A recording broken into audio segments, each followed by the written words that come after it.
At midnight, Evelyn hears a knock on the door.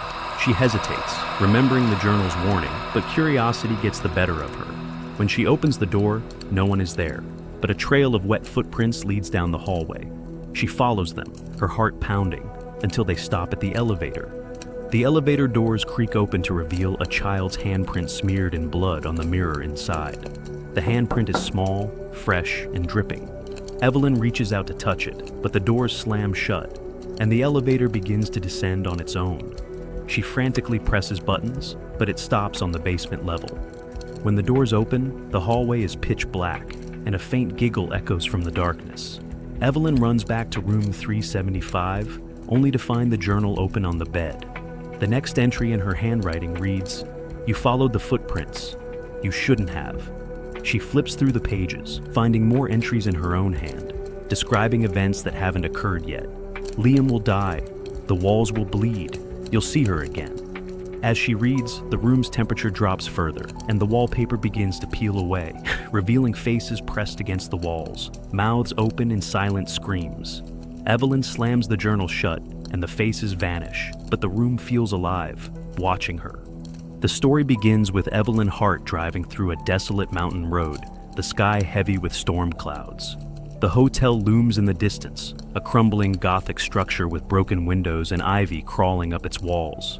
Evelyn's car radio crackles with static, and a faint voice whispers, "Turn back!" before cutting out. She ignores it, her determination to uncover the truth about her sister's disappearance outweighing her unease.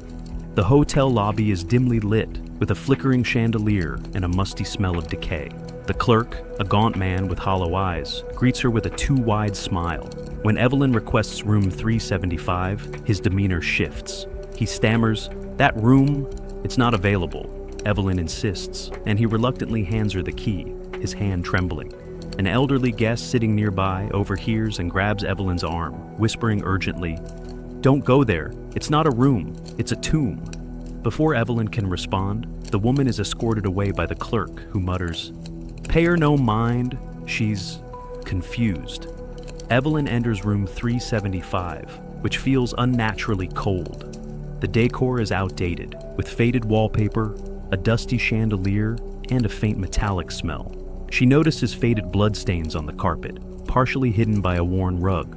The room's mirror is cracked, and the reflection seems distorted, as if someone is standing just out of view. As she unpacks, she finds a journal hidden under the bed. The first entry reads, "I didn't kill her. The room did." The handwriting is shaky, desperate. When she flips to the next page, she freezes. It's her own handwriting, describing events that haven't happened yet. "The footsteps will come at midnight. Don't open the door." The chapter opens with Evelyn waking up in room 375, disoriented and drenched in cold sweat. The room feels heavier, as if the walls are closing in. The journal lies open on the nightstand, its pages fluttering despite the absence of a breeze. Evelyn notices a new entry in her handwriting. "She's watching you. Don't let her in." As she gets ready for the day, she hears faint singing from the hallway, a child's voice humming a lullaby. The melody is hauntingly familiar, but Evelyn can't place it. Evelyn opens the door to investigate the singing. The hallway is empty, but the singing grows louder. She follows the sound to the end of the corridor, where she sees a young girl in a hospital gown, Clara, standing with her back turned, clutching a tattered doll. The girl stops singing and slowly turns to face Evelyn. Her face is pale, her eyes hollow, and her lips curve into a faint, unsettling smile. She whispers, "You shouldn't have come back," before vanishing into thin air. The doll drops to the floor, its head cracking open to reveal a small, rusted key inside. Evelyn returns to the room and examines the key, which fits a lock on the journal. Inside, she finds a hidden compartment containing a photo of herself as a child, standing in front of the hotel with her sister. The photo is dated years before her sister's disappearance, but Evelyn has no memory of ever being at the hotel. The journal's entries become more detailed, describing experiments conducted by Dr. Voss on patients who exhibited extreme guilt and trauma.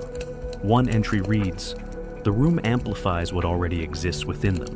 It feeds on their pain, their regret, their fear." As Evelyn reads, the room begins to shift. The wallpaper peels away to reveal scratched names of past victims. including her sisters.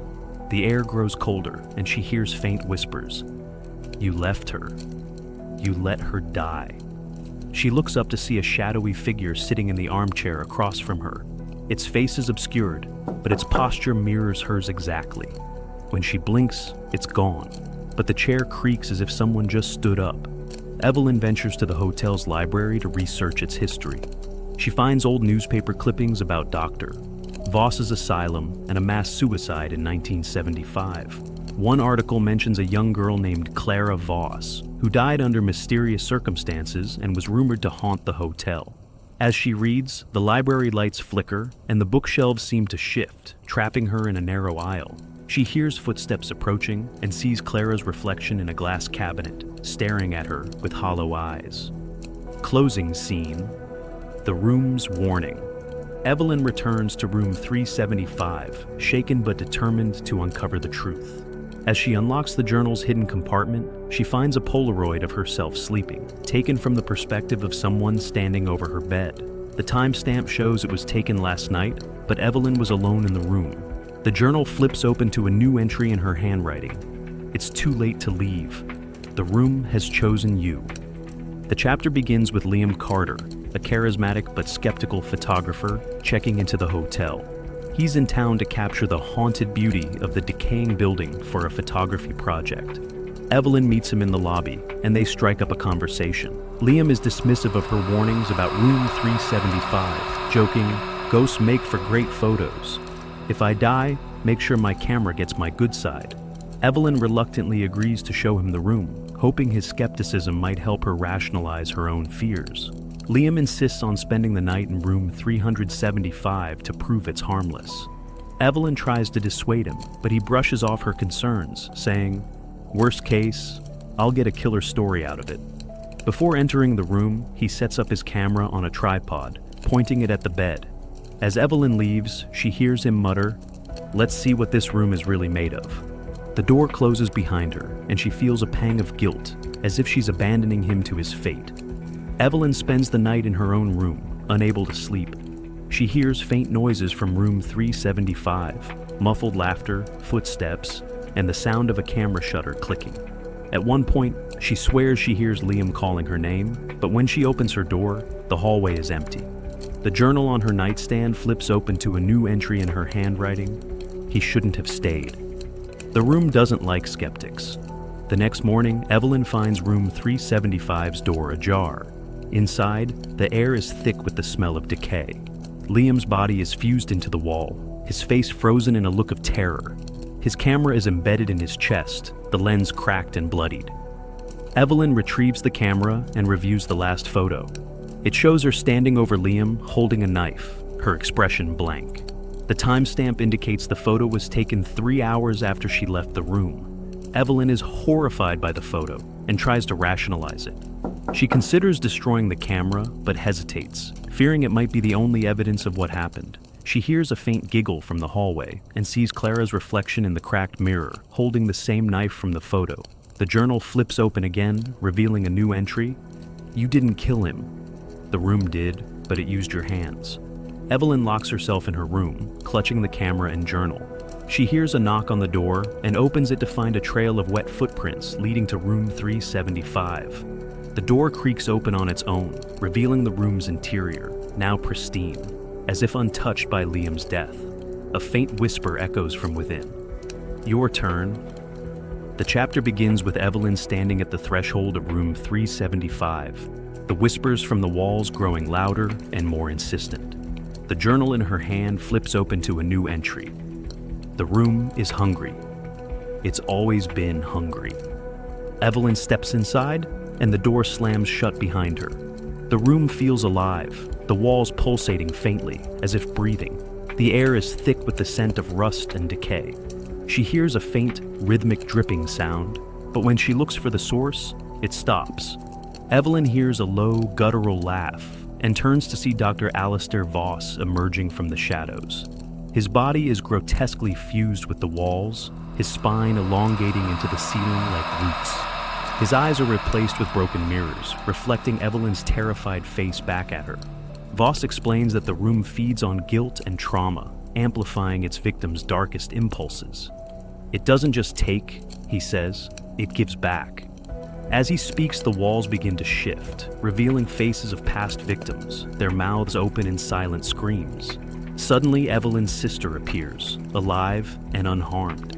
She pleads with Evelyn to leave with her, her voice trembling with fear. Evelyn hesitates, torn between relief and suspicion.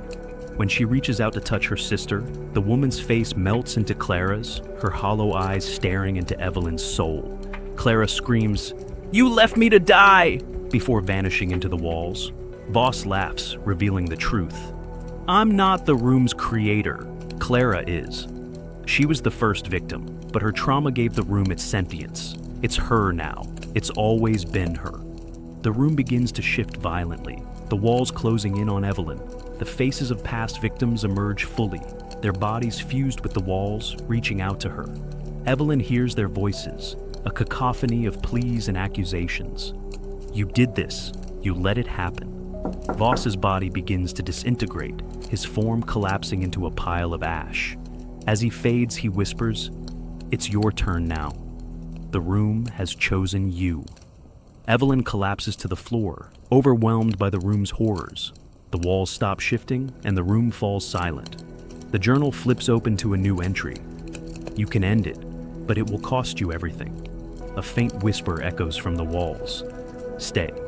Become part of it. You'll never be alone again." Evelyn's guilt. The room's manipulation of Evelyn's memories and its connection to Clara force her to confront her deepest regrets and fears. The room's sentience. Voss's revelation and Clara's true role establish the room as a manifestation of collective trauma and guilt. Foreshadowing. The room's offer and the journal's entry hint at Evelyn's eventual choice and the cost of breaking the cycle. This chapter intensifies the psychological horror and mystery, weaving together Evelyn's personal trauma, the room's malevolent influence, and the growing sense of inevitability. Let me know if you'd like to refine any details. The chapter begins with Evelyn fleeing room 375, desperate to escape the hotel. She runs down the hallway, but the walls seem to stretch endlessly, the carpet pattern repeating like a broken record. The air grows colder, and the lights flicker, casting long, distorted shadows. She reaches the lobby, only to find it eerily empty. The front desk is abandoned, and the clock above it is stuck at 3:75 a.m. The journal in her hand flips open to a new entry. "You can't leave. The room won't let you." Evelyn tries to exit through the front door, but it leads her back into the hotel. She finds herself in a maze of identical hallways, each one leading back to room 375. The walls are lined with faded Polaroids of past victims, their eyes scratched out. She hears her sister's voice calling for help, faint and distant. The voice grows louder as she follows it, but the hallways twist and shift, disorienting her. Finally, she reaches a dead end with a large mirror at the end. In the reflection, she sees her own face, aged and decayed, her skin sagging and her eyes hollow.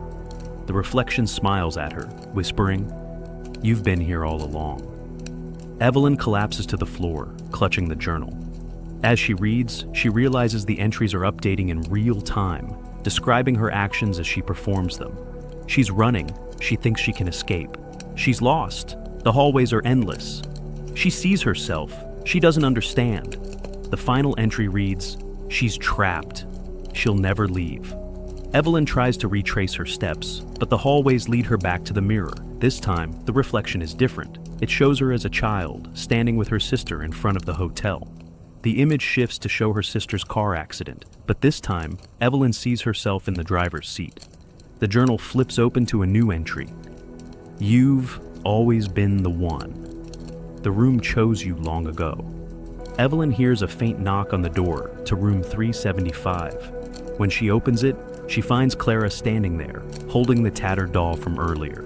Clara whispers, "It's time to end this, but you have to go back." The door slams shut, and Evelyn is left standing in the hallway, the journal clutched tightly in her hands.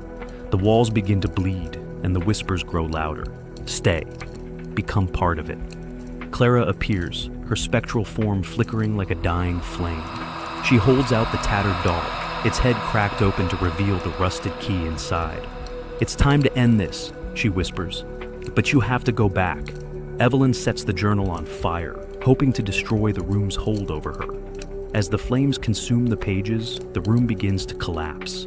The walls bleed profusely, and the floor cracks open, revealing a bottomless void beneath. Clara appears again, her voice urgent.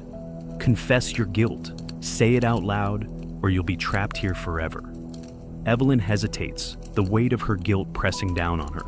Finally, she whispers, I'm sorry. I left her to die. It's my fault. As Evelyn's words echo through the room, the walls begin to disintegrate, and the faces of past victims fade into the void.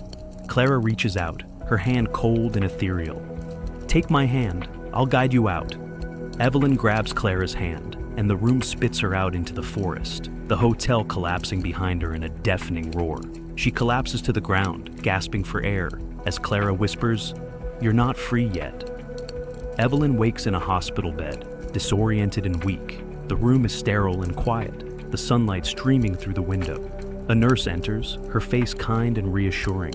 As the nurse checks Evelyn's vitals, her face shifts into Clara's for a split second, her hollow eyes staring into Evelyn's soul. Evelyn blinks, and the nurse's face returns to normal, but the room number on the door catches her eye, 375. Evelyn tries to rationalize what she saw, but the whispers return, faint and insistent. She looks out the window and sees the hotel standing intact in the distance, its windows dark and foreboding. The journal, now charred and brittle, lies on the bedside table. The final entry reads, It's not over. It's never over. Evelyn attempting to rebuild her life after her escape from the hotel. She's moved into a small apartment in the city, far from the mountains, and tries to convince herself that the horrors of room 375 are behind her. She throws herself into her work as a true crime writer, but her guilt and paranoia linger. Every night she struggles to sleep, haunted by whispers and faint laughter. The journal, now charred and brittle, sits on her desk, its pages blank but for one recurring phrase, It's not over. One night, Evelyn wakes to the sound of knocking on her apartment door. The clock by her bedside glitches, the numbers flickering to 3:75 a.m. She hesitates, her heart pounding, but the knocking grows louder and more insistent. When she opens the door, no one is there, but on the floor lies a key to room 375, its surface cold and tarnished. The hallway is empty, but she hears faint footsteps retreating into the darkness. Evelyn tries to ignore the key, locking it in a drawer and throwing away the journal. But the knocking returns every night at 3:75 a.m., and the whispers grow louder. She begins to see shadows moving in the corners of her apartment, and her reflection in the mirror sometimes smiles back at her. One night, she opens the door to find Clara standing there, her hollow eyes filled with pity. You can't escape it, Clara whispers. The room always finds a new host. The story shifts to a teenage girl checking into the hotel. She looks strikingly similar to Evelyn's sister, her demeanor nervous but determined. The clerk, his face gaunt and hollow-eyed, hands her the key to room 375 with a too-wide smile. As the girl walks down the hallway, the camera pans to reveal Evelyn's face in the mirror behind her expression blank and her eyes hollow. The final shot lingers on the mirror as Evelyn's reflection whispers, Welcome home. Evelyn Hart in her office, a serene space filled with soft lighting, bookshelves lined with psychology texts, and a large window overlooking a quiet city street. Evelyn is reviewing case files, her demeanor calm and professional. She is a woman in her late 30s, known for her expertise in treating severe delusions and psychosis. Her reputation as a compassionate yet unshakable psychiatrist is well earned, but there's a subtle weariness in her eyes, a hint that she's seen too much and carries the weight of her patient's suffering. Evelyn is called to the hospital's secure wing to evaluate a new patient, Victor Crane. He was found wandering the streets in a catatonic state, his face frozen in a grotesque, unnatural grin. The staff describes him as disturbing and unresponsive, but Evelyn is intrigued. When she enters the room, Victor is seated, staring blankly at the wall. His grin is unnerving. It stretches too wide, revealing too many teeth, and his eyes are hollow, as if whatever made him human has been drained away. Evelyn introduces herself, but Victor doesn't react. She notices his hands are trembling slightly, and his lips move as if whispering something inaudible. Evelyn begins her session with Victor, speaking softly and trying to establish a connection. At first, he remains unresponsive, but then he suddenly leans forward, his grin widening unnaturally. His voice is a raspy whisper as he says, "The grin is contagious. You'll wear it too." Evelyn recoils, her professional composure faltering for the first time. Victor collapses back into his chair, his expression returning to its blank, catatonic state. The abrupt shift is jarring, leaving Evelyn shaken but determined to understand what's happening to him. As Evelyn leaves the session, she notices a hospital staff member standing in the hallway. The man is grinning, a wide, unnatural grin that mirrors Victor's. Evelyn freezes, her heart racing. But when she blinks, the grin is gone, and the staff member is smiling politely, asking if she needs anything. Evelyn brushes it off as stress, but the encounter lingers in her mind. She returns to her office, trying to focus on her work, but the image of the grinning staff member haunts her. The chapter ends with Evelyn at home, sitting in front of her bathroom mirror. She stares at her reflection, half expecting to see the grin on her own face. The room is silent except for the faint sound of whispers, though she can't tell if they're real or in her head.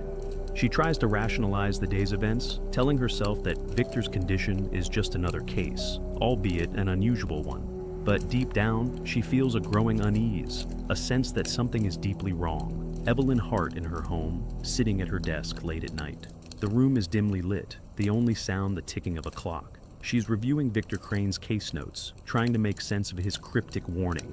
The grin is contagious. As she flips through the pages, she notices her hands trembling slightly. She brushes it off as fatigue, but the unease from her encounter with Victor lingers. Suddenly, she sees movement out of the corner of her eye, a shadowy figure standing in the doorway. She turns, but no one is there. Her heart races as she tries to rationalize it as a trick of the light. But the feeling of being watched doesn't go away. Over the next few days, Evelyn begins to notice more unsettling phenomena. She catches fleeting glimpses of the rictus grin in mirrors and reflective surfaces, on the subway, in her office window, even in the polished surface of her coffee mug. Each time, the grin disappears when she looks again, leaving her questioning her sanity. At work, she feels increasingly isolated. Her colleagues seem distant, and she notices one of them grinning at her in the hallway, a grin that's too wide, too unnatural. When she blinks, the grin is gone, and the colleague acts normally. Evelyn tries to convince herself it's stress, but the encounters leave her deeply unsettled. Victor's sessions grow increasingly disturbing. He begins to speak more, his voice a low, raspy whisper. He describes a shadow world that exists just beneath the surface of reality, a place where the rules of sanity don't apply. The grin is a symbol, Victor says, his hollow eyes fixed on Evelyn. It's a sign of surrender. When you see it, it means the shadow world has claimed you. Evelyn tries to maintain her professional composure, but Victor's words unsettle her. She asks him how to resist the shadow world, but he only smiles, a grotesque, unnatural smile, and says, "You can't. It's already inside you." Determined to understand Victor's condition, Evelyn begins to investigate his background. She discovers that his previous psychiatrist, Dr. Langford, disappeared under mysterious circumstances. There are no leads, and the case has gone cold. Evelyn finds a photograph of Dr. Langford in Victor's file. In the photo, Langford is smiling, but there's something off about his expression, something that reminds Evelyn of Victor's grin. She feels a chill run down her spine as she realizes that Langford's disappearance might be connected to Victor's condition. One night, Evelyn wakes up in the middle of the night, feeling an overwhelming sense of dread. She goes to the bathroom and looks in the mirror. Her reflection is grinning at her, though she isn't smiling. The reflection's grin is wide and unnatural, just like Victor's. Evelyn stares in horror as her reflection mouths the words, "Join us." She stumbles back, and when she looks again, her reflection is normal. But the experience leaves her shaken, and she can't shake the feeling that something is very wrong. The next day, Evelyn receives a package at her office. Inside is Dr.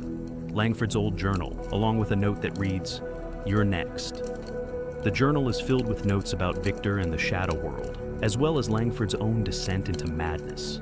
Evelyn is both terrified and intrigued. She begins to read the journal, and the more she reads, the more she realizes that Langford's experiences mirror her own. The journal ends abruptly with a final entry that reads, "The shadow world is real. It's coming for me. It's coming for you." As Evelyn continues to read the journal, she begins to hear whispers in her empty home. At first they're faint, but they grow louder and more insistent. She can't make out what they're saying, but they seem to be coming from everywhere and nowhere at once. Evelyn tries to rationalize the whispers as her imagination, but they're too real to ignore. She begins to question her own sanity, wondering if she's losing her grip on reality. Evelyn Hart in her office, surrounded by stacks of files and notes. She's determined to uncover the truth about Victor Crane and the shadow world he described. Her desk is cluttered with police reports, medical records, and newspaper clippings, all related to Victor and his mysterious past. Evelyn's exhaustion is evident, dark circles under her eyes, her hair disheveled, her hands trembling slightly as she flips through the pages. She's been working late into the night, driven by a mix of professional curiosity and personal fear. The more she learns, the more she realizes that Victor's case is far from ordinary. Evelyn's research reveals a disturbing pattern. Everyone connected to Victor has either vanished or gone mad. She finds records of Victor's previous therapists, all of whom disappeared under mysterious circumstances. She also discovers that several of Victor's acquaintances were found dead, their faces frozen in the same grotesque grin. Dr. Langford, Victor's last psychiatrist, who vanished without a trace. Evelyn finds a photograph of Langford in one of the files, a group photo from a psychiatric conference. Langford is smiling, but his grin is unnaturally wide, his eyes hollow and lifeless. Evelyn feels a chill run down her spine as she realizes that Langford's disappearance might be connected to Victor's condition.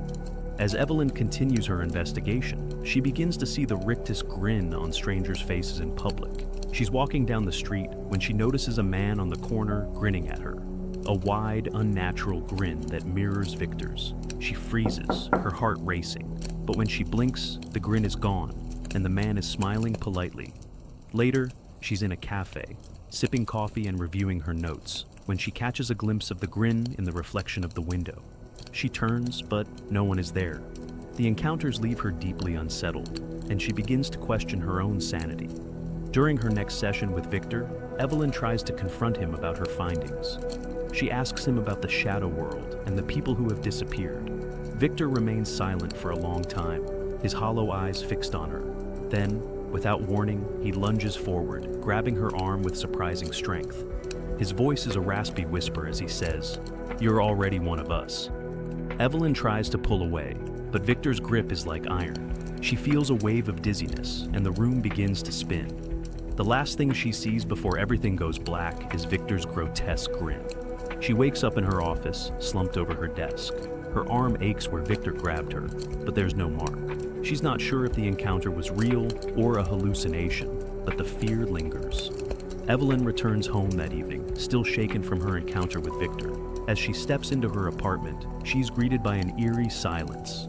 Her cat, usually waiting by the door, is nowhere to be seen. She finds the cat in the living room, lying motionless on the floor. Its face is frozen in a grotesque grin, its eyes wide and lifeless. Evelyn feels a wave of nausea as she realizes that the rictus grin has claimed another victim. The next morning, Evelyn is woken by the sound of sirens. She looks out her window to see police cars and an ambulance parked outside her building. She goes downstairs to find a crowd gathered around the entrance.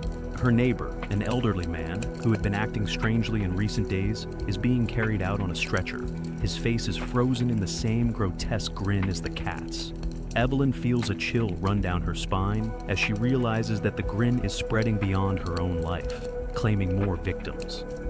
Evelyn's sitting in her apartment, staring at the wall. The events of the past few days weigh heavily on her, and she feels a growing sense of dread. She tries to rationalize what's happening, but the evidence is overwhelming. The rictus grin is real, and it's spreading. She opens Dr. Langford's journal, flipping through the pages. The final entry catches her eye. The shadow world is real. It's coming for me. It's coming for you. Evelyn closes the journal, her hands trembling. She knows she can't ignore the truth any longer. The shadow world is real, and it's coming for her. Evelyn Hart arriving at the hospital early in the morning, her mind still reeling from the events of the previous days. She's determined to confront Victor Crane about the rictus grin and the shadow world. But When she reaches his room, she finds it empty. The door is locked from the inside, and the window is sealed shut. There's no sign of forced entry or escape. Victor has simply vanished. On his bed lies a single sheet of paper with a cryptic message scrawled in shaky handwriting. The shadow world awaits. Evelyn feels a chill run down her spine as she realizes that Victor's disappearance is not just a mystery, it's a warning. Evelyn reaches out to Detective Marcus Hale, a no-nonsense investigator with a reputation for solving bizarre cases. Hale is skeptical at first, but Evelyn's evidence, Victor's cryptic note, the pattern of disappearances, and the rictus grin convinces him to take the case seriously. Together, they begin to investigate Victor's past, digging through old records and interviewing people who knew him. They uncover a series of unsolved cases linked to the rictus grin: missing persons, unexplained deaths, and reports of people behaving erratically before vanishing. Each case shares a common thread. The victims were all connected to Victor in some way. Evelyn and Hale discover that Victor was part of a secret psychiatric experiment conducted decades ago. The experiment, led by a doctor, Alistair Graves, aimed to cure insanity by merging patients' minds with a collective consciousness. The goal was to create a shared mental space where patients could support each other. But the experiment went horribly wrong. The patients began to experience shared delusions and hallucinations, and many of them vanished without a trace. The experiment was shut down, and all records were buried. Evelyn realizes that Victor's descriptions of the shadow world might be connected to this experiment, a shared mental space gone awry. This revelation adds a new layer of complexity to the story. The idea of a collective consciousness gone wrong ties Victor's condition to a larger, more sinister phenomenon, while the secret experiment provides a plausible explanation for the rictus grin and the shadow world. As Evelyn and Hale continue their investigation, they visit an abandoned asylum where the experiment was conducted. The building is decrepit, its halls filled with the echoes of past horrors. They find a room filled with old equipment and patient records, including Victor's file. As they're examining the records, Hale suddenly begins to grin uncontrollably. His grin is wide and unnatural, his eyes wide with terror. He screams, "It's inside me! It's inside me!" before collapsing to the floor, dead. His face is frozen in the rictus grin. Evelyn is horrified, her mind racing as she tries to process what just happened. She realizes that the shadow world is not just a delusion. It's a deadly force that can claim anyone connected to it. In the aftermath of Hale's death, Evelyn continues to search through the records. She finds a photograph in Victor's file that stops her cold. It's a picture of a younger version of herself, standing next to Victor and Dr. Graves. Evelyn has no memory of ever meeting Victor or being part of the experiment, but the photograph is undeniable. She feels a wave of dizziness as she tries to make sense of it, her mind struggling to reconcile the image with her memories. As Evelyn leaves the asylum, she begins to hear Victor's voice in her head. It's faint at first, a whisper in the back of her mind, but it grows louder and more insistent. "Join us," the voice says. "You're already one of us." Evelyn tries to ignore the voice, but it's relentless. She feels a growing sense of dread as she realizes that the shadow world is not just an external threat. It's inside her, pulling her closer with every passing moment. Evelyn's sitting in her apartment, staring at the photograph. Her mind is a whirlwind of questions and fears. She knows she can't ignore the truth any longer. The shadow world is real, and it's coming for her. She opens Dr. Langford's journal, flipping through the pages. The final entry catches her eye. The shadow world is real. It's coming for me. It's coming for you. Evelyn closes the journal, her hands trembling. She knows she has to confront the shadow world, but she's not sure if she's strong enough to survive it. Evelyn Hart in her apartment, the weight of the previous days pressing down on her. She's barely slept, her mind racing with questions about Victor, the shadow world, and the photograph of her younger self. The lines between reality and hallucination are beginning to blur. As she sits at her desk, the room around her seems to shift subtly. The walls ripple like water, the shadows deepen, and the air feels heavy and oppressive. She hears faint whispers, though no one is there. When she looks in the mirror, her reflection grins back at her, though she isn't smiling. She slams the mirror face down on the desk, her hands trembling. Evelyn's grip on reality weakens as she begins to experience vivid hallucinations of the shadow world. She's walking down the street when the world around her suddenly shifts. The sky turns a sickly green, the buildings twist and warp, and the people around her are replaced by grotesque, grinning figures. The figures whisper to her, their voices overlapping in a cacophony of madness. "Join us," they say. "You belong here." Evelyn tries to run, but the world around her shifts again, and she finds herself back in her apartment, unsure if the experience was real or a hallucination. Determined to find answers, Evelyn returns to the abandoned asylum where the secret experiment was conducted. As she explores the decaying building, she begins to hear a faint voice calling her name. She follows the voice to a locked room where she finds Dr. Langford, alive but barely recognizable. Langford's face is frozen in the rictus grin, his eyes hollow and lifeless. He speaks in a raspy whisper, his voice barely audible. "The shadow world is real," he says. "It's a prison for the mind. Once you're here, there's no escape." Evelyn is horrified, but Langford's revelation confirms her worst fears. The shadow world is real, and it's a place of eternal torment. This twist adds a new layer of complexity to the story.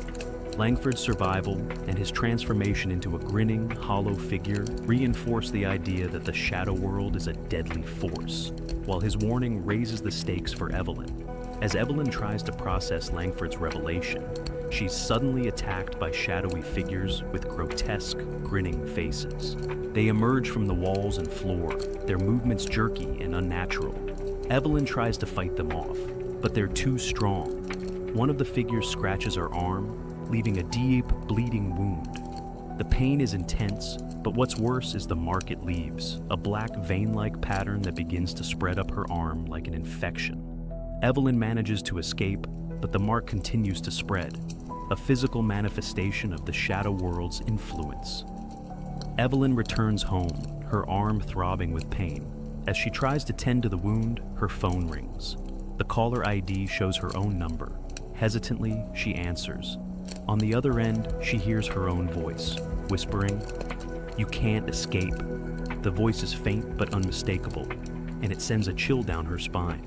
She drops the phone, her mind racing as she tries to make sense of what just happened. Evelyn is forced to confront the possibility that the shadow world is real and that Victor is trying to pull her into it. She sits in her apartment, the spreading mark on her arm, a constant reminder of the danger she's in. She opens Dr. Langford's journal, flipping through the pages. The final entry catches her eye. "The shadow world is real. It's coming for me. It's coming for you." Evelyn closes the journal, her hands trembling. She knows she has to confront the shadow world, but she's not sure if she's strong enough to survive it. Evelyn Hart in her apartment, the spreading black mark on her arm, a constant reminder of the shadow world's grip on her. She's surrounded by Dr. Langford's journal, Victor's files, and the photograph of her younger self. Desperation drives her to search for answers, and she finally uncovers an old leather-bound journal hidden in a box of Langford's belongings. The journal belongs to Dr. Alistair Graves, the lead scientist behind the secret psychiatric experiment. Its pages are filled with detailed notes on the shadow world, describing it as a collective unconsciousness where the minds of the insane are trapped. The final entry outlines a ritual to enter the shadow world and free those trapped there. Evelyn reads the instructions with a mix of hope and dread. The ritual requires specific items: a mirror, a black candle, and a personal sacrifice. The journal warns that the ritual is dangerous and could destroy the mind of anyone who attempts it. Evelyn debates whether to perform the ritual. On one hand, it might be her only chance to stop the shadow world and save herself. On the other hand, the risk of losing her mind is terrifying. She paces her apartment, her thoughts racing as she weighs the pros and cons. She thinks about Victor, Dr. Langford, and Detective Hale, all victims of the shadow world. She thinks about the photograph of her younger self and the possibility that she might have been part of the experiment. The more she thinks, the more she realizes that she has no choice. The shadow world is already inside her, and the only way to fight it is to confront it head-on. As Evelyn prepares the ritual, she gathers the required items: a mirror, a black candle, and a knife for the personal sacrifice. She sets up the ritual in her living room, the mirror positioned to reflect the candle's flickering light. Just as she's about to begin, she feels a cold presence behind her. She turns to see the ghost of Detective Hale, his face frozen in the rictus grin. His voice is a hollow whisper as he says, "Don't do it. The shadow world will consume you." Evelyn is terrified, but she knows she can't turn back. "I have to try," she says, her voice trembling. Hale's ghost fades away, leaving her alone with the mirror and the candle. The ritual requires a personal sacrifice, a physical and symbolic act of commitment. Evelyn must cut her palm and use her blood to complete the ritual. She hesitates, the knife trembling in her hand, but she knows there's no other way. She makes a shallow cut across her palm, wincing at the pain. Blood wells up, and she lets it drip onto the black candle, which sputters and flares with an unnatural light. The mirror begins to ripple like water, and the room around her seems to shift and warp. As the ritual progresses, Evelyn begins to feel an uncontrollable urge to smile. She looks in the mirror and sees the rictus grin spreading across her face, though she isn't smiling. Her reflection's eyes are hollow and lifeless, and its grin is wide and unnatural. Evelyn tries to fight the urge, but it's too strong. She feels a wave of dizziness, and the room around her begins to spin. The whispers return, louder and more insistent than ever. "Join us," they say. "You belong here." Evelyn completes the ritual. The mirror's surface ripples like water, and the room around her dissolves into darkness. She feels a sudden, overwhelming sense of falling, as if she's being pulled into an endless void. When she opens her eyes, she's in the shadow world. The environment is a twisted, nightmarish version of her own life. The buildings are warped and distorted. The sky is a sickly green, and the air is thick with the sound of whispers. Evelyn knows there's no turning back. She's in the shadow world now, and the only way out is to confront the madness within. This climactic moment sets the stage for Evelyn's journey into the shadow world. The twisted, nightmarish environment creates a sense of dread, while the whispers reinforce the idea that Evelyn is being drawn deeper into the madness. Evelyn completes the ritual. The mirror's surface ripples like water, and the room around her dissolves into darkness. She feels a sudden, overwhelming sense of falling, as if she's being pulled into an endless void. When she opens her eyes, she's in the shadow world.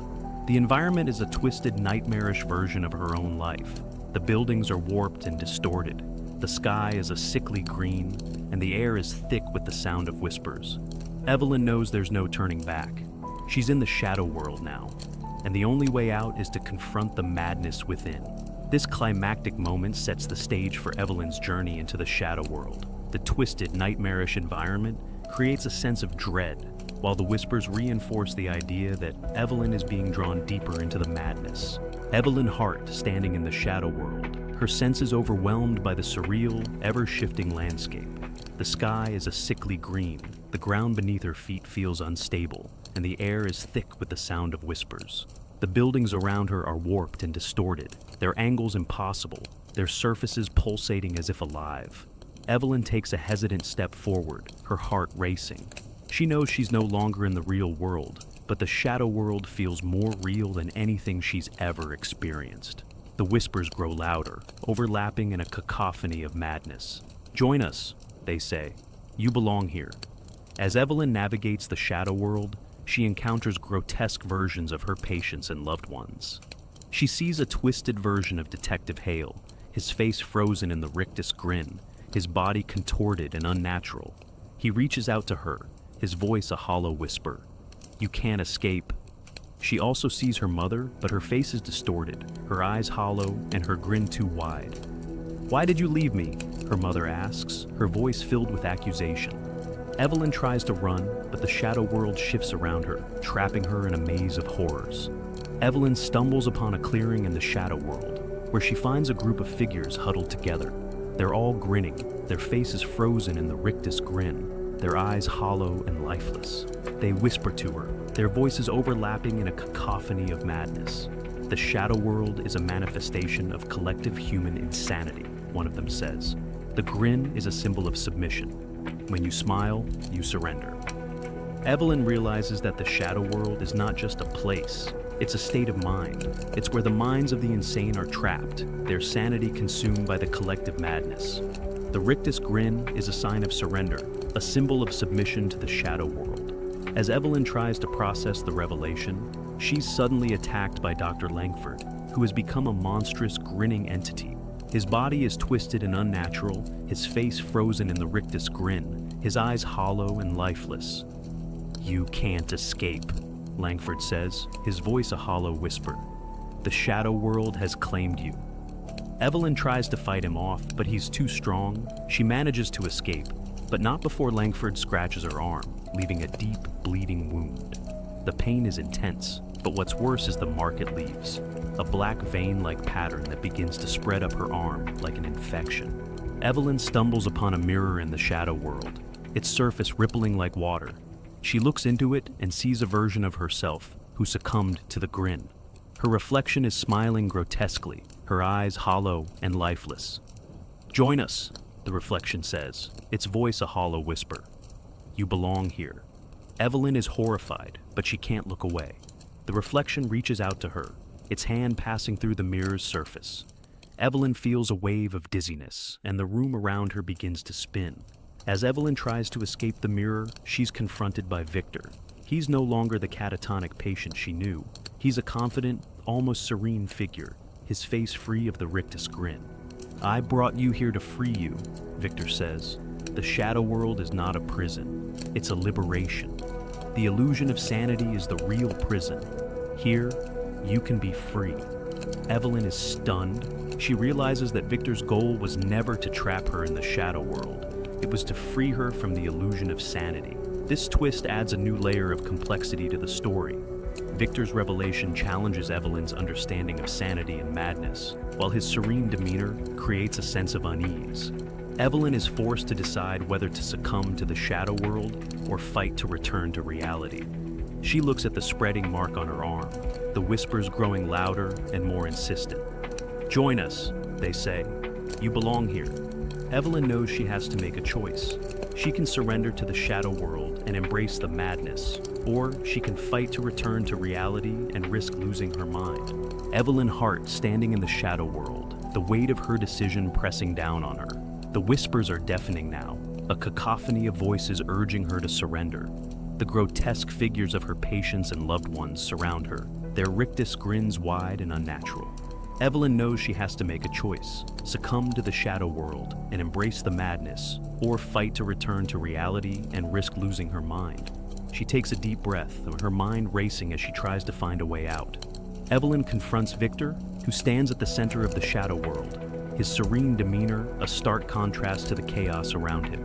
"You can't escape," Victor says, his voice calm and reassuring. "The shadow world is your true home." Evelyn refuses to give in. She uses her knowledge of psychology to challenge Victor, questioning the nature of sanity and madness. "Sanity is just an illusion," she says, her voice trembling but determined. "But so is the shadow world. It's a construct of the mind, and I can deconstruct it." Victor's serene demeanor falters for a moment, his confidence shaken. Evelyn seizes the opportunity, focusing her mind and pushing back against the shadow world's influence. The environment around her begins to shift and warp, the grotesque figures dissolving into shadows. As Evelyn pushes back against the shadow world, she's confronted by a horde of grinning shadow figures. They emerge from the darkness, their faces frozen in the rictus grin, their eyes hollow and lifeless. Evelyn tries to fight them off, but they're too numerous. She's overwhelmed, the whispers growing louder and more insistent. "Join us," they say. "You belong here." Just as she's about to give in, Evelyn remembers Victor's words. The shadow world is a construct of the mind. She focuses her mind, visualizing the shadow world as a fragile illusion. The horde of grinning figures begins to dissolve, their forms breaking apart into shadows. Evelyn manages to escape, but not without severe psychological scars. The experience has left her deeply shaken, her mind teetering on the edge of sanity. Evelyn wakes up in her office, slumped over her desk. For a moment, she thinks it was all a dream, a vivid, terrifying nightmare. But as she looks around, she notices something strange. Everyone around her, her colleagues, her patients, even the people outside her window, bears the rictus grin. Their smiles are wide and unnatural, their eyes hollow and lifeless. Evelyn feels a chill run down her spine as she realizes that the shadow world has followed her back to reality. She looks in the mirror and sees her own reflection grinning back at her, though she isn't smiling. The rictus grin is etched on her face, a permanent reminder of her journey into the shadow world. Evelyn tries to return to her normal life, but the rictus grin is a constant reminder of the shadow world. She sees it everywhere, on the faces of strangers, in the reflections of windows, even in her dreams. She tries to rationalize it as stress or a lingering effect of the shadow world, but deep down, she knows the truth. The shadow world is real, and it's inside her. The story ends with Evelyn sitting in her office, staring at her reflection in the mirror. The rictus grin is etched on her face, but she isn't smiling. Or is she? She feels a strange sense of peace, as if the shadow world has finally set her free. She smiles, a genuine smile, or the rictus grin. The line between sanity and insanity blurs, and the reader is left wondering whether Evelyn has truly escaped the shadow world or succumbed to its madness.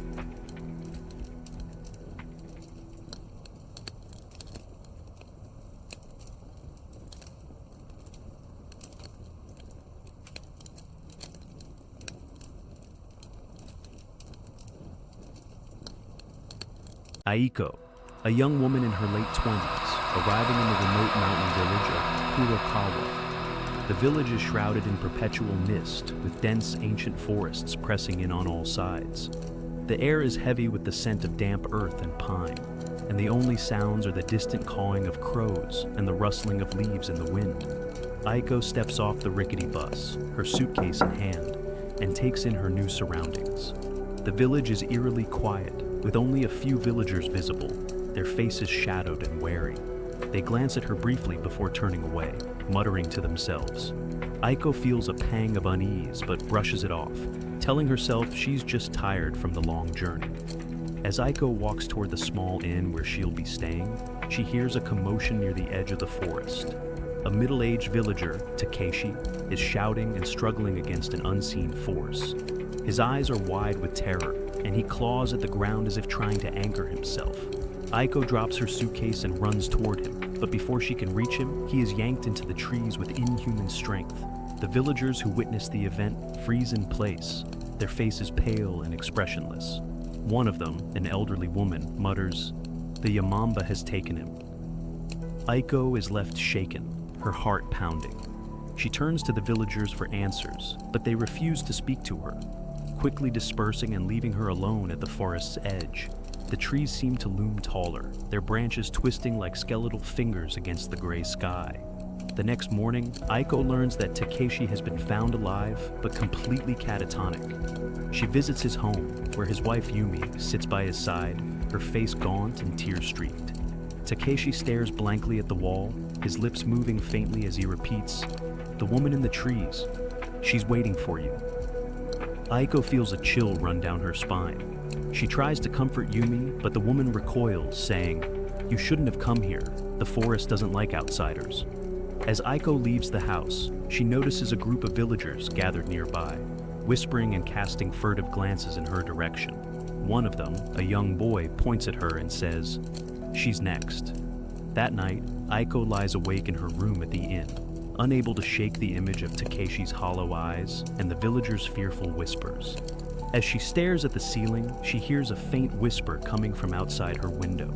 It sounds like her name, spoken in a voice she hasn't heard in years, Emi's voice. Aiko sits up, her heart racing. She approaches the window and peers into the darkness. The forest is barely visible in the moonlight, its shadows shifting and twisting as if alive. Suddenly, she sees a figure standing at the edge of the trees, a small, familiar silhouette with long hair. "Emi?" Aiko whispers, her voice trembling. The figure turns, and for a moment, Aiko sees her sister's face. But then the figure's eyes glow with an unnatural light, and its mouth stretches into a grotesque, inhuman smile. Aiko stumbles back, her breath catching in her throat. When she looks again, the figure is gone. The next morning, Aiko wakes up feeling disoriented. Her feet are caked with dirt, and her hands are scratched and bruised, as if she had been walking through the forest in her sleep. She has no memory of leaving her room, but the evidence is undeniable. As she washes her hands, she notices a faint mark on her wrist, a symbol she doesn't recognize, carved into her skin.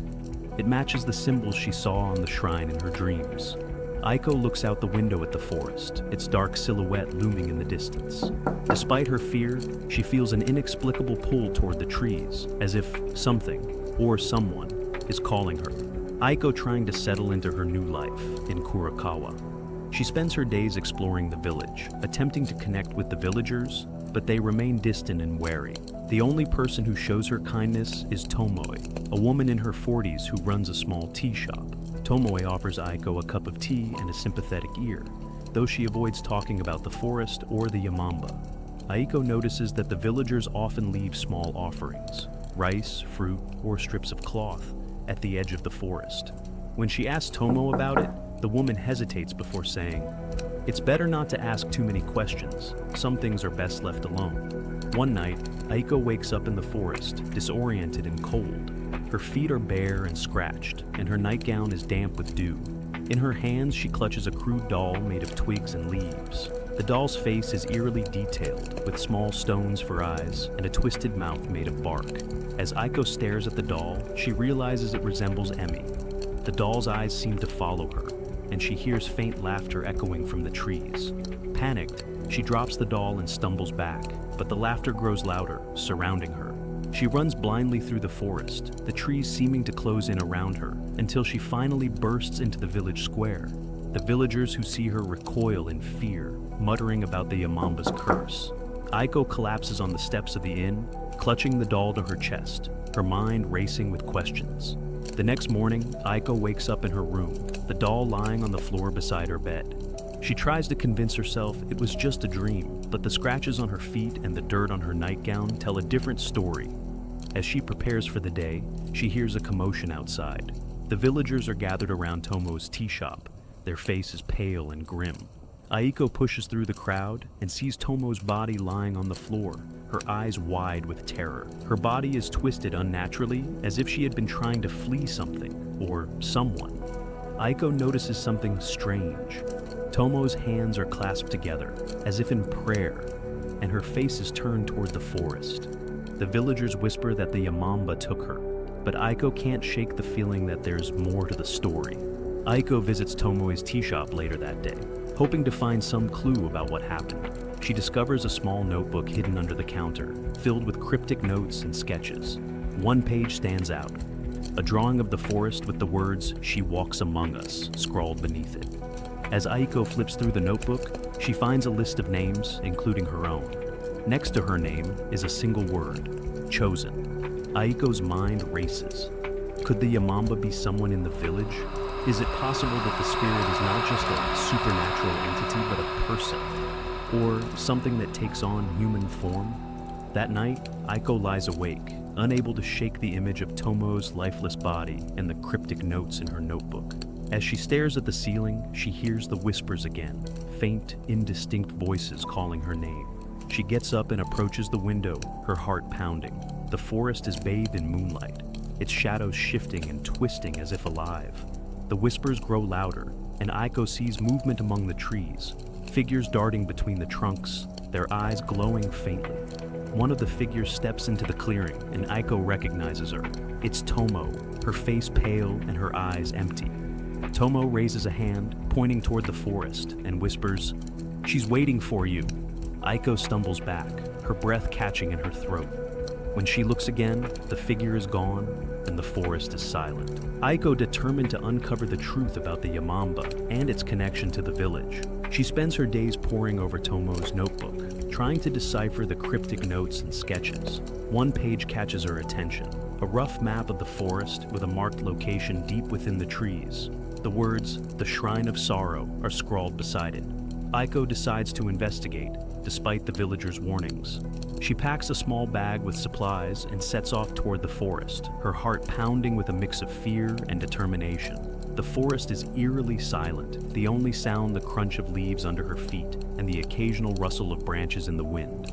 After hours of walking, Aiko stumbles upon the shrine. It's a small, weathered structure made of stone, covered in moss and vines. The air around it feels heavy, and the trees seem to lean inward, as if trying to shield it from view. Inside the shrine, Aiko finds an assortment of offerings, rotting fruit, wilted flowers, and small trinkets. But what catches her eye is a lock of hair tied with a red ribbon. It's identical to Emmy's hair, down to the slight wave and golden hue. As Aiko reaches out to touch the lock of hair, she is suddenly overwhelmed by a vision. She sees herself standing on a busy street, arguing with Emmy. The memory is vivid and painful, but this time, something is different. In the vision, Aiko pushes Emmy into the path of an oncoming car. The sound of screeching tires and Emmy's scream echo in her mind as the vision fades. Aiko collapses to her knees, gasping for breath. Her hands tremble as she clutches the lock of hair, her mind racing. Was this the truth? Had she been responsible for Emmy's death all along? Shaken but determined, Aiko continues to explore the shrine. As she examines the offerings, she hears a faint whisper. Aiko. She turns and sees a figure standing among the trees, a small, familiar silhouette with long hair. It's Emmy, or at least, it looks like her.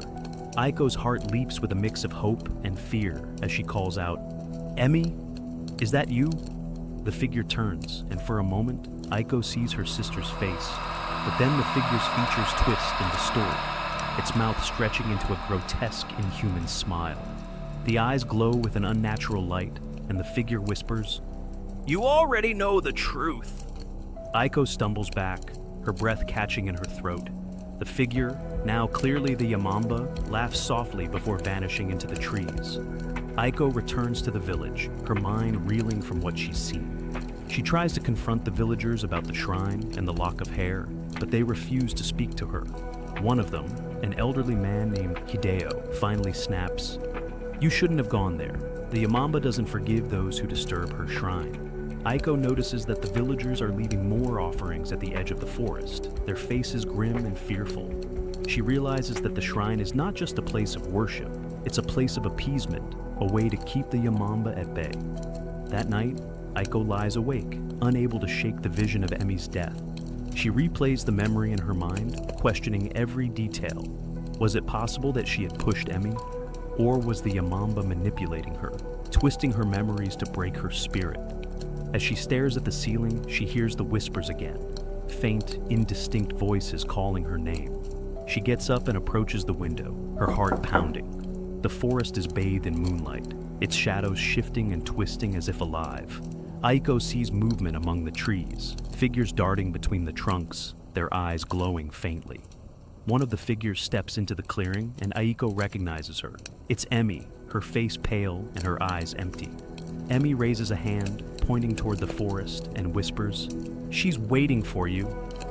Aiko stumbles back, her breath catching in her throat. When she looks again, the figure is gone, and the forest is silent.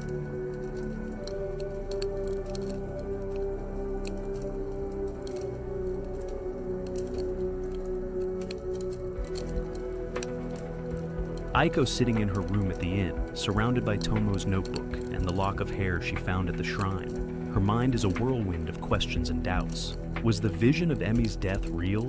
Could she have been responsible? And what is the connection between the shrine, the Yamamba, and the villagers?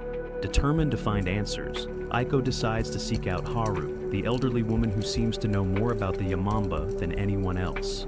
She finds Haru sitting outside her small, weathered home, weaving a basket from dried reeds. The old woman's hands are steady, but her eyes are clouded with sorrow. Haru reluctantly agrees to speak with Aiko, but only after Aiko promises to leave the village once she knows the truth. The old woman leads her inside and begins to tell the story of Yuri, a woman who lived in the village decades ago. Yuri was a young mother who lost her child to a tragic accident. Overwhelmed by grief, she wandered into the forest and never returned. The villagers believed she had died, but soon after, strange things began to happen. People who entered the forest would disappear, and those who returned were never the same. Haru reveals that Yuri became the Yamamba, her grief and rage transforming her into a malevolent spirit.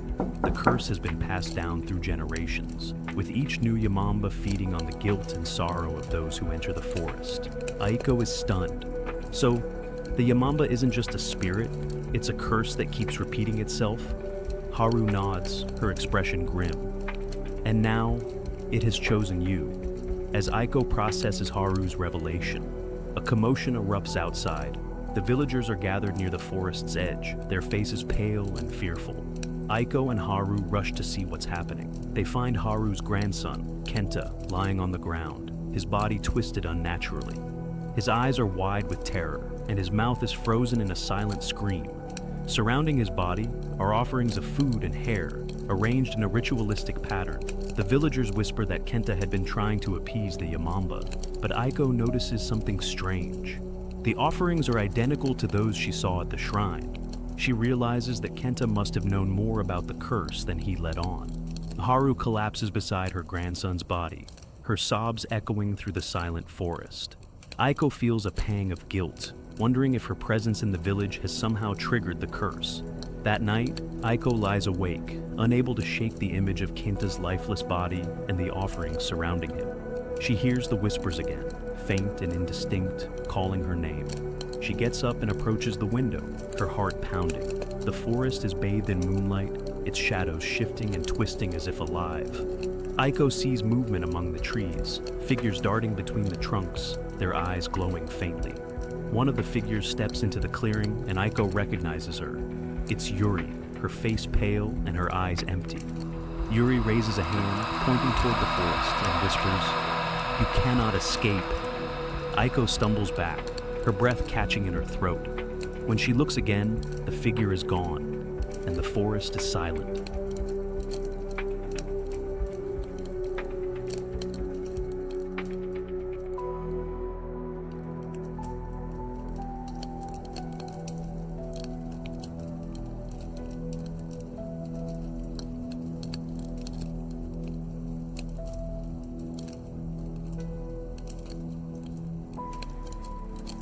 Aiko sitting in her room at the inn, surrounded by Tomo's notebook and the lock of hair she found at the shrine.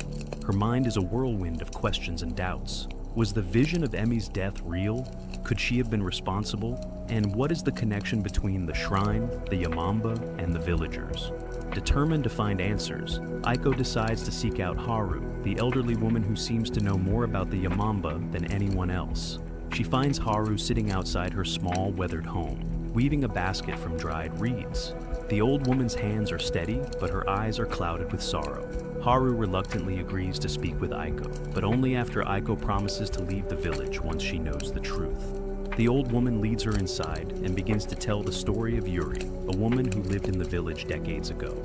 Yuri was a young mother who lost her child to a tragic accident. Overwhelmed by grief, she wandered into the forest and never returned. The villagers believed she had died, but soon after, strange things began to happen. People who entered the forest would disappear, and those who returned were never the same. Haru reveals that Yuri became the Yamamba, her grief and rage transforming her into a malevolent spirit. The curse has been passed down through generations, with each new Yamamba feeding on the guilt and sorrow of those who enter the forest. Aiko is stunned. So, the Yamamba isn't just a spirit, it's a curse that keeps repeating itself? Haru nods, her expression grim. And now, it has chosen you. As Aiko processes Haru's revelation, a commotion erupts outside.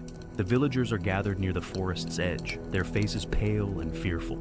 Aiko and Haru rush to see what's happening. They find Haru's grandson, Kenta, lying on the ground, his body twisted unnaturally. His eyes are wide with terror, and his mouth is frozen in a silent scream. Surrounding his body are offerings of food and hair, arranged in a ritualistic pattern. The villagers whisper that Kenta had been trying to appease the Yamamba, but Aiko notices something strange. The offerings are identical to those she saw at the shrine. She realizes that Kenta must have known more about the curse than he let on. Haru collapses beside her grandson's body, her sobs echoing through the silent forest. Aiko feels a pang of guilt, wondering if her presence in the village has somehow triggered the curse. That night, Aiko lies awake, unable to shake the image of Kenta's lifeless body and the offerings surrounding him. She hears the whispers again, faint and indistinct, calling her name. She gets up and approaches the window, her heart pounding. The forest is bathed in moonlight, its shadows shifting and twisting as if alive. Aiko sees movement among the trees, figures darting between the trunks, their eyes glowing faintly. One of the figures steps into the clearing, and Aiko recognizes her. It's Yuri, her face pale and her eyes empty. Yuri raises a hand, pointing toward the forest, and whispers, "You cannot escape."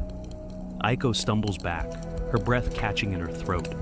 When she looks again, the figure is gone, and the forest is silent.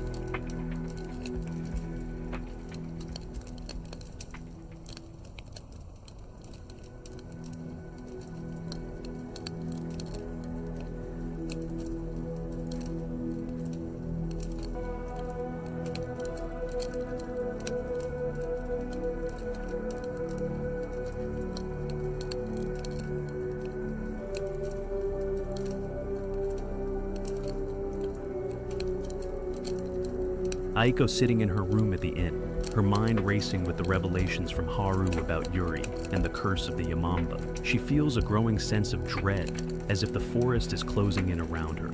The whispers have become a constant presence, a low hum in the back of her mind that she can't escape. Aiko tries to distract herself by examining the symbols she saw at the shrine and in Tomo's notebook. She sketches them on a piece of paper, hoping to find a pattern or meaning, but the symbols seem to shift and twist under her gaze, as if they're alive. That night, Aiko's sleepwalking episodes take a terrifying turn.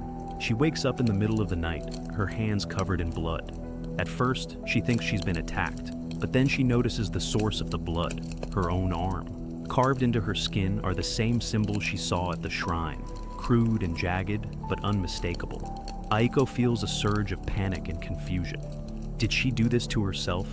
Or was it the Yamamba, using her body as a vessel? She stumbles to the bathroom to clean the wounds, her hands trembling. As she looks in the mirror, she sees something that makes her blood run cold. Her reflection is smiling, but she isn't. The next morning, Aiko seeks out Haru, desperate for answers. She shows the old woman the symbols carved into her arm. Haru's eyes widen with fear and recognition. "These are warding marks," Haru says, her voice trembling. "Ancient symbols meant to protect against evil spirits. Your subconscious is trying to fight the Yamamba, but it may not be enough." Aiko feels a flicker of hope, but it's quickly extinguished when Haru adds, "The Yamamba is stronger than any warding marks. If it has chosen you, there may be no escape." That night, Aiko lies awake, her mind racing with fear and doubt.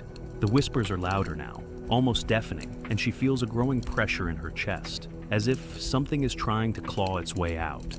She gets up and approaches the mirror, her heart pounding. At first, her reflection is normal, but then it begins to move independently, its movements jerky and unnatural. The reflection's mouth stretches into a grotesque smile, and its eyes glow with an unnatural light. "You're already mine," the reflection whispers, its voice a distorted echo of Aiko's own. Aiko stumbles back, her breath catching in her throat. The reflection lunges at her, its hands clawing at the glass as if trying to break through. Aiko screams and covers her eyes, but when she looks again, the reflection is normal.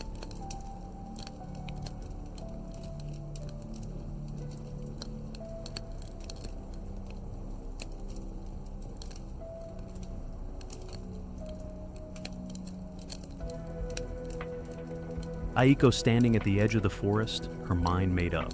She knows she must perform the ritual to confront the Yamamba and break the curse, even if it means risking her life. The villagers have grown increasingly hostile, their whispers and sidelong glances making it clear that they see her as a threat. Aiko carries a small bag with the items she needs for the ritual. A lock of Emi's hair, a handful of salt, and a knife. The forest looms before her, its shadows deep and impenetrable. She takes a deep breath and steps into the trees, the whispers growing louder with each step. As Aiko makes her way to the shrine, she is suddenly surrounded by the villagers. Their faces are grim, and they carry torches and crude weapons. Hideo, the elderly man who warned her earlier, steps forward, his expression a mix of fear and resolve. "We can't let you do this," he says. "The Yamamba demands an offering, and if we don't give her one, she'll take us all." Aiko realizes with horror that the villagers have been sacrificing outsiders for generations to keep the curse at bay. They see her as the next offering, a way to appease the Yamamba and protect themselves. As the villagers close in, Haru suddenly appears, her voice cutting through the tension like a knife. "Stop!" she shouts, stepping between Aiko and the villagers. She is not the one who should be sacrificed. The villagers hesitate, their resolve wavering. Haru turns to Aiko, her eyes filled with sorrow and determination. "You must perform the ritual," she says. "It's the only way to break the curse." Before Aiko can respond, Haru steps forward and plunges a knife into her own chest. The villagers gasp, their faces pale with shock. Haru collapses to the ground, her blood pooling around her. She must act quickly before the villagers recover from their shock. She kneels beside Haru's body and begins the ritual, sprinkling salt in a circle around herself, and placing the lock of Emi's hair at the center. The forest grows silent, the whispers fading into an eerie stillness. Aiko feels a growing pressure in the air, as if the Yamamba is watching her, waiting. As Aiko chants the ritual words, she feels a sudden, overwhelming presence. The Yamamba emerges from the shadows, its form shifting and grotesque. But something is different. The spirit seems weaker, its movement sluggish and uncertain. Aiko realizes that Haru's sacrifice has weakened the Yamamba, giving her a chance to perform the ritual. But her relief is short-lived. The Yamamba reaches out with a clawed hand, and Haru's body is suddenly pulled into the spirit's form. Aiko watches in horror as Haru's face appears within the Yamamba, her eyes wide with terror. The spirit grows stronger, its form solidifying and its eyes glowing with renewed intensity. The Yamamba turns to Aiko, its voice a distorted echo of Haru's. "You cannot win," it whispers. "The curse is eternal, and you are already mine." Aiko feels a surge of fear and despair, but she forces herself to focus. She knows she must complete the ritual, no matter the cost.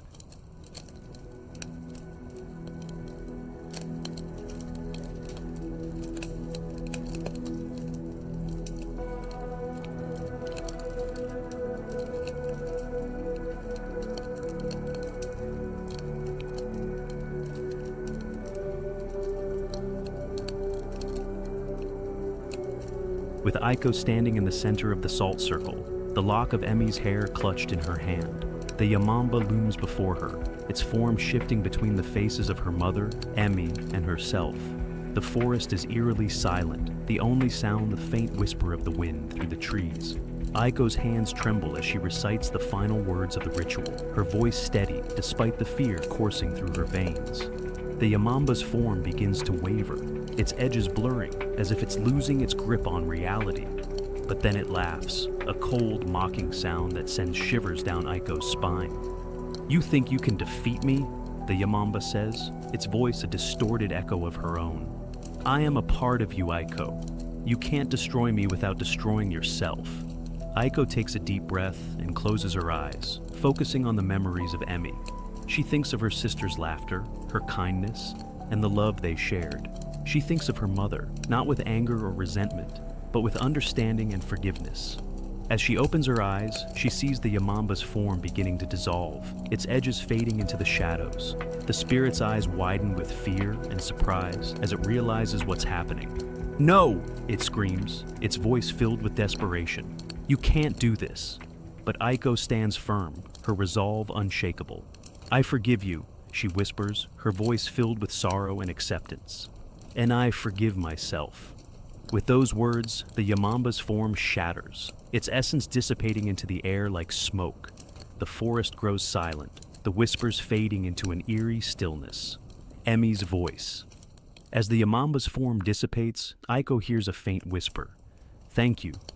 She turns and sees a faint glowing figure standing among the trees. It's Emi, her face filled with love and gratitude. Aiko feels a surge of emotion, tears streaming down her face.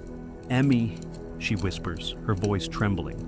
But before she can say more, the figure fades, leaving Aiko alone in the silent forest. Aiko leaves the forest, her heart heavy, but her spirit lighter. She knows she can't stay in the village, not after everything that's happened. As she walks away, she notices something strange. Her shadow moves independently, mimicking her actions with a delay. She stops and looks closer, her breath catching in her throat. Her shadow's eyes glow faintly, a reminder of the curse that still lingers within her.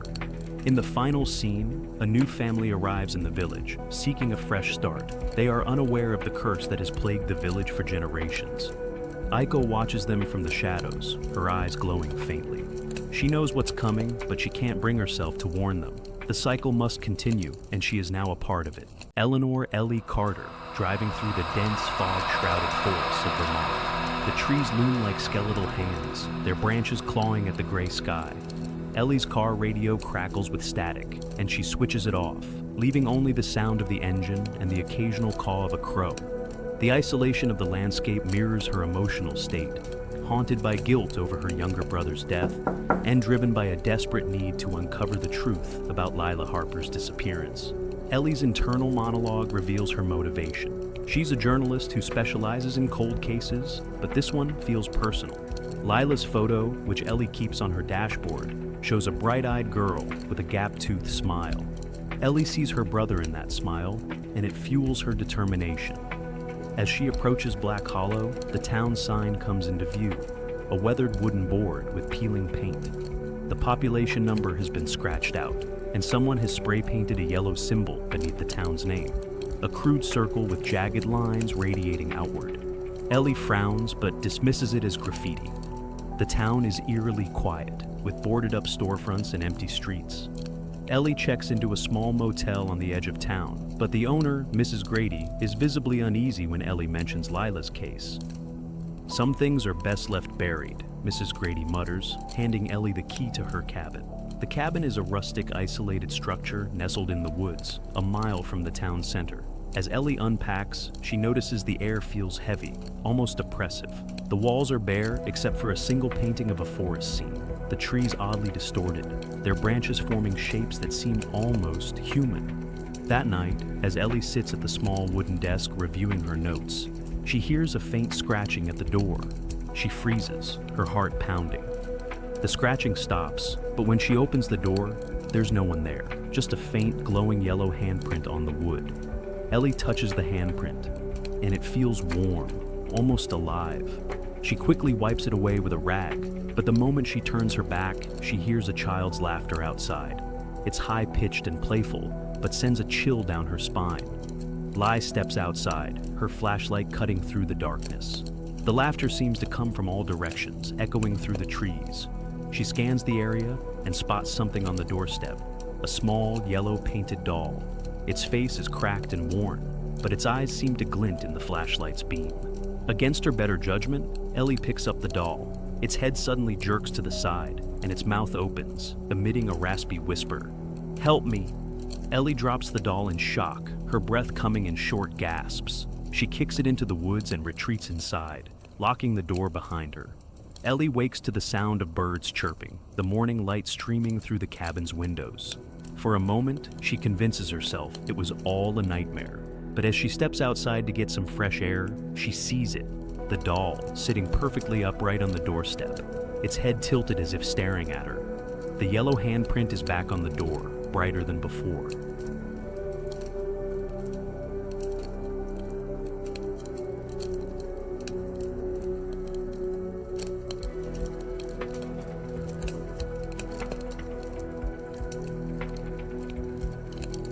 Ellie walking into the Black Hollow Public Library, a crumbling brick building with ivy crawling up its walls. The air inside is thick with the scent of old paper and dust. The librarian, Ms. Abigail Finch, is an elderly woman with sharp eyes and a guarded demeanor. When Ellie mentions Lila's disappearance, Ms. Finch's expression darkens.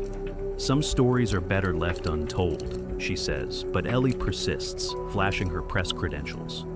Ms. Finch reluctantly directs Ellie to the local history section, a dimly lit corner of the library filled with yellowed newspapers, handwritten journals, and faded photographs.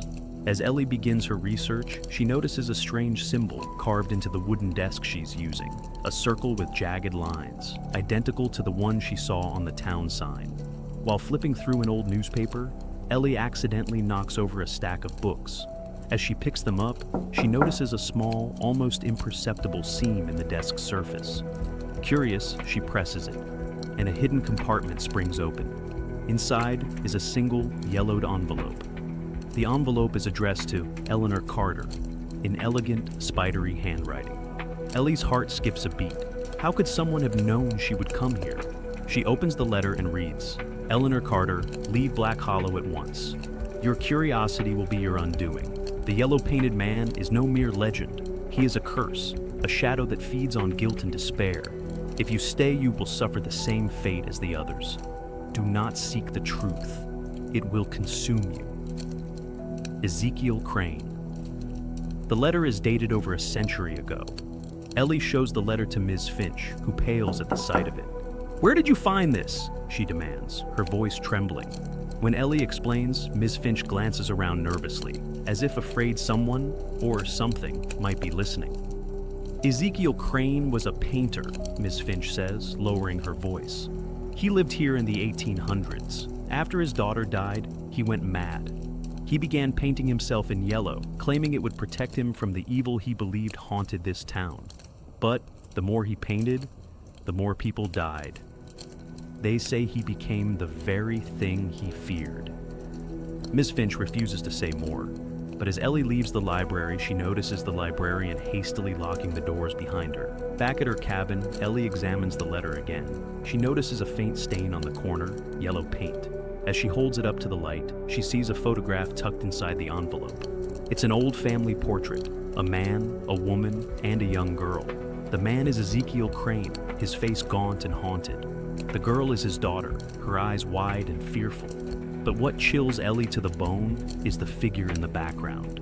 A man painted entirely in yellow, his face obscured, but his presence unmistakable. The photograph seems to shift as Ellie stares at it, the yellow-painted man's eyes appearing to lock onto hers. She drops the photo, and when she picks it up, the figure is gone. That night, Ellie is awakened by the sound of her phone ringing. It's the sheriff, Tom Grady, informing her that Ms. Finch has been found dead in the library. Her body was discovered slumped over the desk, where Ellie found the letter, her hands covered in yellow paint. Ellie rushes to the library where a small crowd has gathered. The sheriff pulls her aside and shows her a note found clutched in Ms. Finch's hand. It reads, "He's here."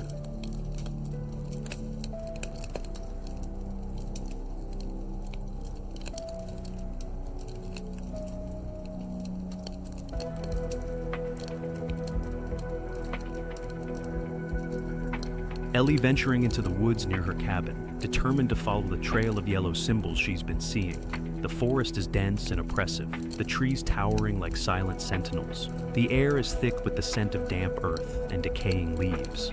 Ellie's flashlight cuts through the growing darkness, but the beam feels feeble against the encroaching shadows. As she walks deeper into the woods, she notices more yellow symbols painted on trees and rocks. They seem to form a path, leading her towards something, or someone. The symbols grow more intricate as she progresses, their jagged lines twisting into shapes that resemble faces, screaming mouths, and outstretched hands. Ellie's flashlight catches the outline of a small, dilapidated shack hidden among the trees. The structure is barely standing, its wooden planks warped and splintered. The door hangs crookedly on its hinges, and the windows are shattered, their jagged edges glinting in the dim light. As Ellie approaches, she hears a faint sound, a child's voice whispering her name. Her heart pounds as she steps inside. The interior is dark and cluttered with broken furniture and debris. In the center of the room is a small table, and on it sits a doll, the same yellow-painted doll she found on her doorstep. Ellie picks up the doll, and its head jerks to the side, its cracked lips parting to whisper, "Help me." She drops it in shock, but before she can react, she hears footsteps behind her. She turns, and there he is, the yellow-painted man. The figure is tall and gaunt, his entire body covered in dried yellow paint.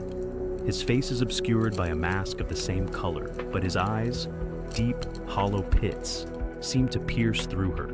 He doesn't move or speak, but his presence is overwhelming, filling the shack with a suffocating sense of dread. Ellie's flashlight flickers and dies, plunging the room into darkness. When the light returns, the figure is gone.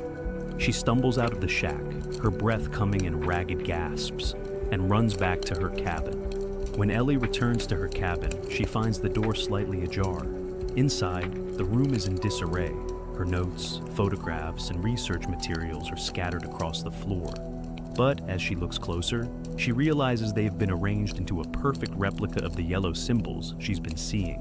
In the center of the arrangement is a single sheet of paper with a message scrawled in yellow paint. "You're getting closer." Ellie hears a faint whisper, so soft it might be her imagination. "Help me." She spins around, but the room is empty.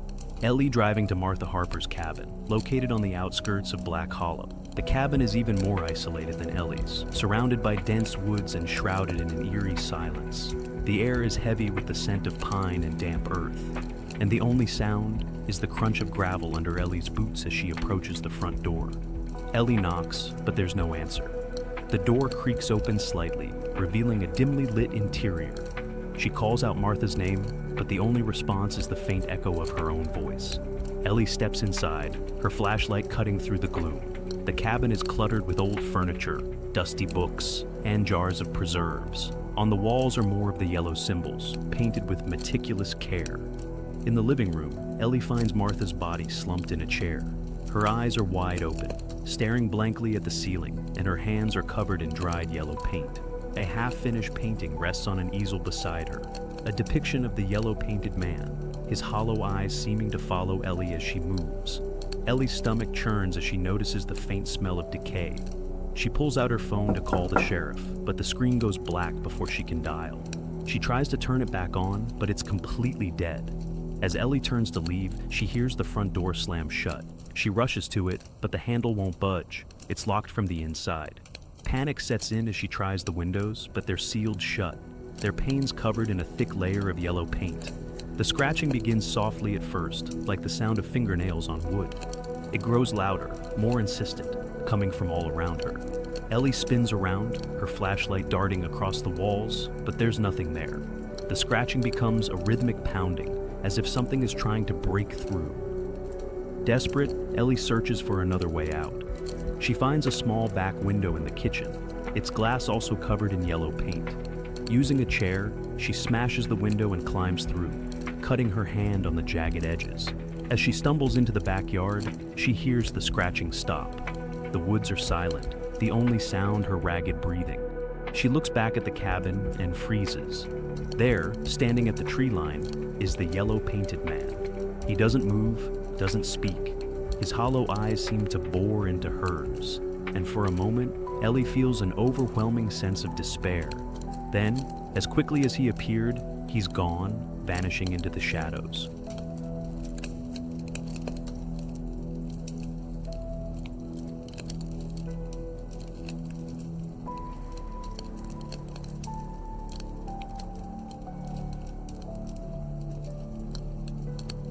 With Ellie sitting at her desk, her hands trembling as she reviews her notes. The events at Martha's cabin have left her shaken, and she's barely slept. The cabin feels different now, colder, darker, as if the walls themselves are closing in. The yellow symbols she's been seeing seem to glow faintly in the dim light, their jagged lines twisting into shapes that make her headache. Ellie's phone buzzes, startling her. It's a text from her editor, Mark. "I'm in town. We need to talk." She sighs, dreading the confrontation, but knowing she can't avoid it. Mark arrives at the cabin, his expression a mix of concern and frustration. He's a no-nonsense man in his late 40s, with a sharp wit and a protective streak when it comes to Ellie. He's been her mentor for years, but their relationship has been strained since she took on the Lila Harper case. "You look like hell," Mark says as he steps inside. Ellie doesn't argue. She knows she's been pushing herself too hard, but she can't stop. Not now. Mark tries to convince Ellie to drop the story and return to the city. "This town is toxic," he says. "You're chasing ghosts, Ellie, literally." Ellie fires back, her voice rising. "This isn't just a story, Mark. People are dying. Lila's still out there, and I'm the only one who cares enough to find her." The argument escalates, both of them shouting over each other. Mark grabs her arm, trying to shake some sense into her, but Ellie pulls away, her eyes blazing.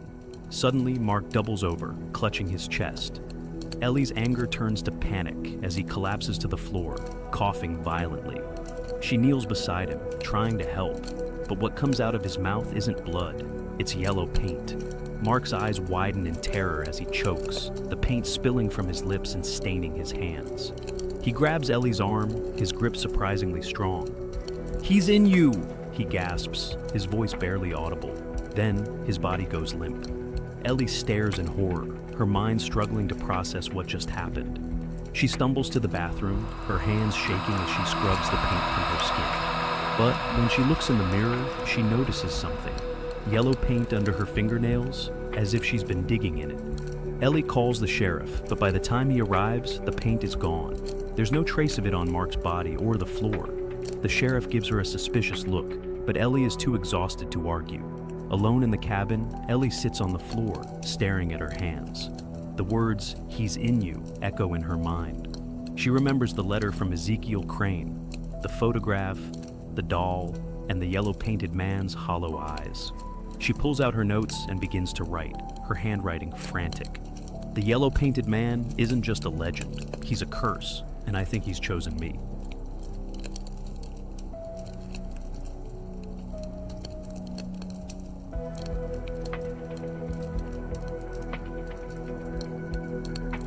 Ellie entering the black, hollow town archives, a dimly lit basement beneath the town hall.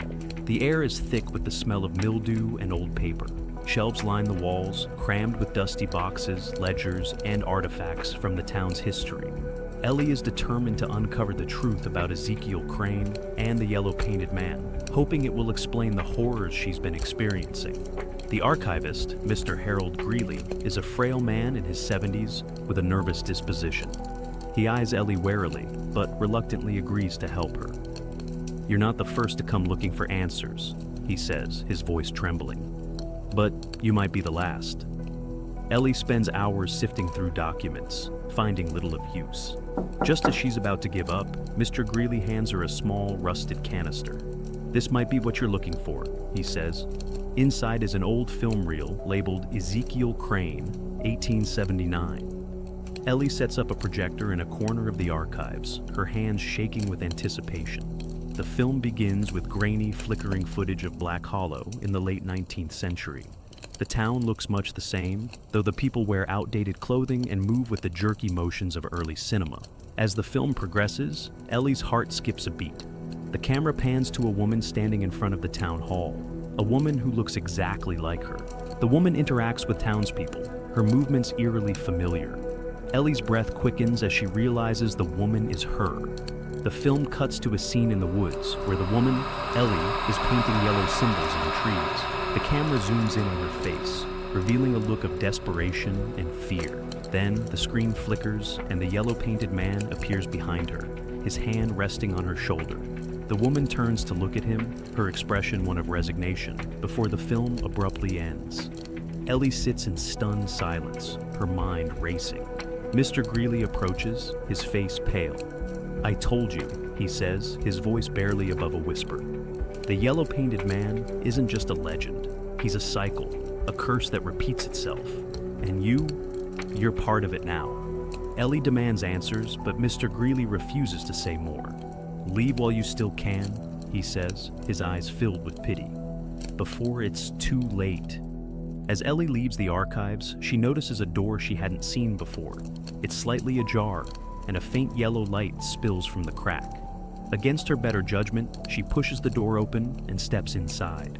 The room is small and windowless, its walls covered in yellow symbols. In the center is a pedestal with an old leather-bound book. Ellie opens it and finds handwritten entries, each one detailing the life of a person who encountered the yellow-painted man. The last entry is hers, written in her own handwriting, though she has no memory of writing it.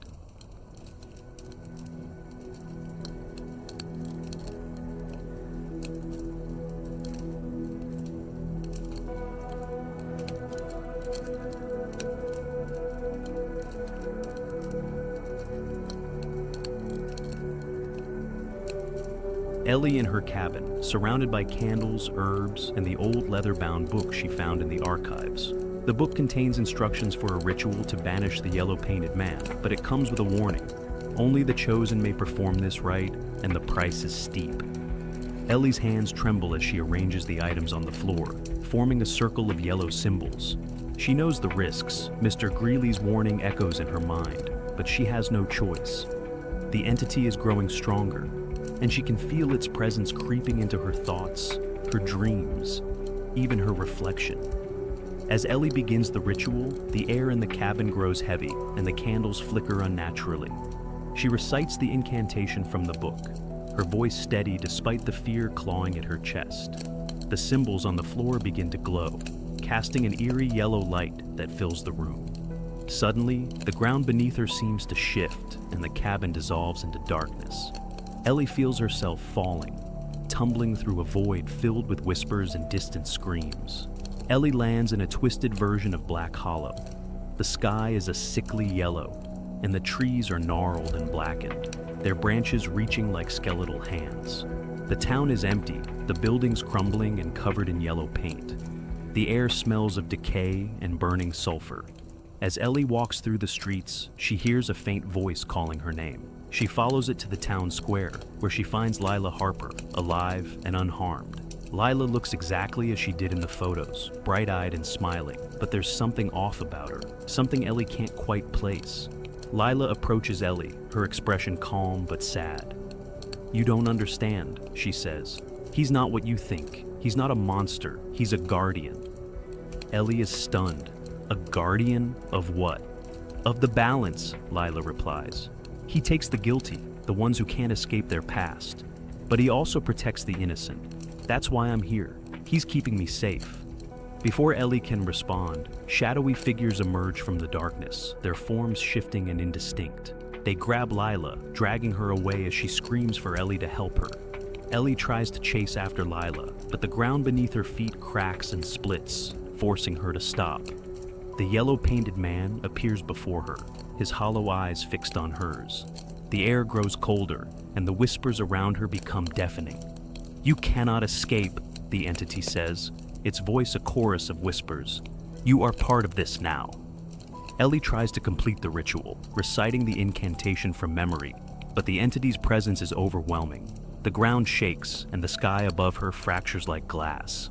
Ellie wakes up in her cabin, the candles extinguished, and the symbols on the floor smudged.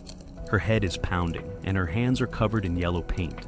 She looks in the mirror and sees the yellow-painted man standing behind her, his hand on her shoulder. When she turns, he's gone, but the reflection remains.